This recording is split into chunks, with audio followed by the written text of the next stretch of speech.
It's 6 a.m. on a rain-soaked Monday morning. The airport is flooded with travelers. Thanks a lot. Thanks a lot for the ride.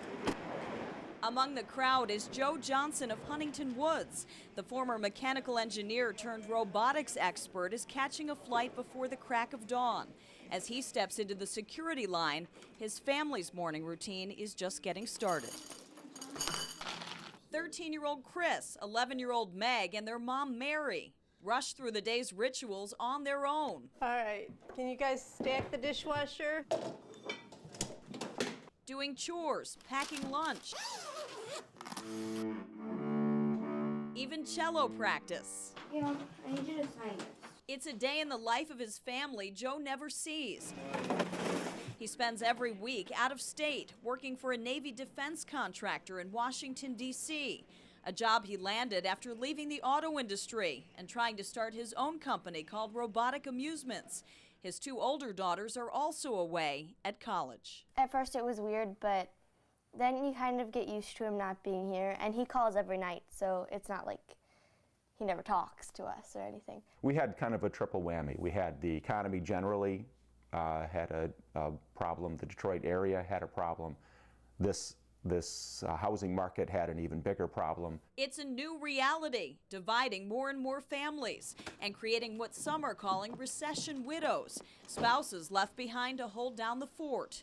The Johnsons have been married for 25 years. I think she misses my dad a lot. It's hard on the kids, you know, not having their dad there during the week to go to games and, you know, events that they have at school. We're going to eventually have to do something to get ourselves back together.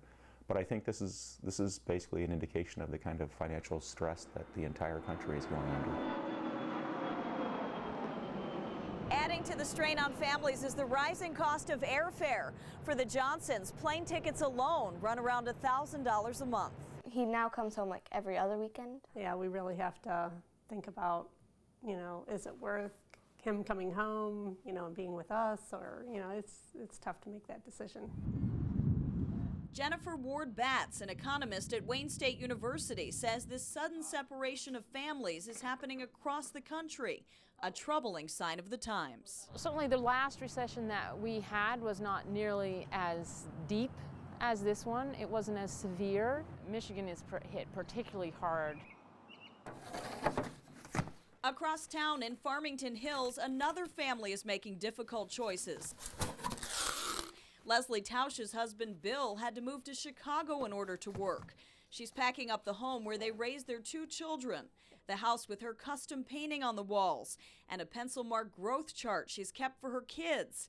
Now there's a sold sign on the front lawn. I'm sad to leave. I'm happy here. The family is happy here.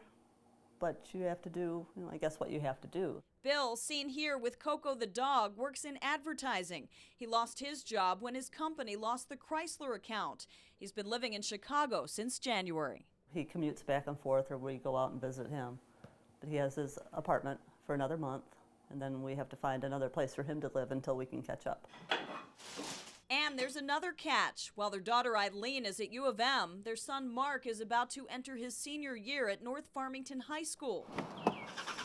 Not the ideal time to pull up roots and move to a new city. I'm kind of undecided about the whole thing. They were either gonna keep me here and I'll finish out senior year living with friends of my grandma, or we'll go to a public school or a Catholic school. It's a dilemma the Tausch family is still sorting out. And like the Johnsons, they're taking things as they come.